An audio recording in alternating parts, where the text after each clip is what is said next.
ഗ്രാമത്തിൽ നിന്ന് വേറൊരു ഗ്രാമത്തിലേക്ക് വന്ന ഒരാൾ ഈ ഗ്രാമത്തിൽ നിന്ന് ഇനി മൂപ്പർക്ക് വേറൊരു ഗ്രാമത്തിൽ പോയി താമസിക്കണം തോന്നി. അങ്ങനെ കെട്ടും പാണ്ടും ഒക്കെ ആയിട്ട് കയറുമ്പോൾ ഈ ഗ്രാമാതിർത്തിയിൽ ഒരു പാറാവുകാരനുണ്ടാവും,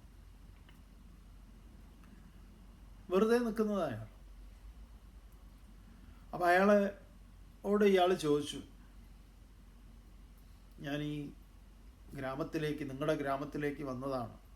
അയാൾ പറഞ്ഞു, സ്വാഗതം, വരൂ. ഇദ്ദേഹം ചോദിച്ചു, അല്ല ഇങ്ങനെ നമ്മളിപ്പോൾ എവിടെയെങ്കിലുമൊക്കെ വീട് മാറി വാടകയ്ക്ക് താമസിക്കുമ്പോൾ, അല്ലെങ്കിൽ അങ്ങോട്ട് മാറാനും ഇങ്ങോട്ട് മാറാനും, വീട് സ്ഥലം നോക്കാനും മേടിക്കാനും ഒക്കെ നിൽക്കുമ്പോൾ നമ്മൾ ഒരുപാട് പേരോട് ചോദിക്കും, എങ്ങനെയുണ്ട് അവിടെ, വെള്ളം എങ്ങനെയുണ്ട്, നാട്ടുകാരെങ്ങനെയുണ്ട്, ശല്യമുണ്ടോ, ഇങ്ങനെയൊക്കെ പലതും നമ്മൾ അന്വേഷിക്കുമല്ലോ. എന്നതുപോലെ ഇദ്ദേഹം ചോദിച്ചു, ഇവിടെയുള്ള ആളുകളെങ്ങനെ?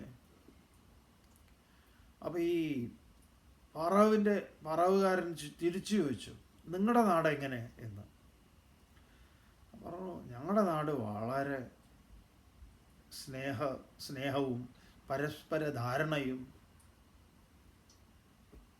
എടുക്കലും കൊടുക്കലും ഒക്കെ ഉള്ള സ്നേഹനിധികളായിട്ടുള്ള ആളുകളാണ്. അപ്പം ഈ പാറാവുകാരൻ പറഞ്ഞു, സുസ്വാഗതം, ഇവിടെ എല്ലാവരും അങ്ങനെയുള്ളവരാ, കടക്കുക, വന്നോളൂ. കുറെ കഴിഞ്ഞപ്പോൾ വേറൊരു വിദ്വാൻ വന്നു, ഇതേപോലെ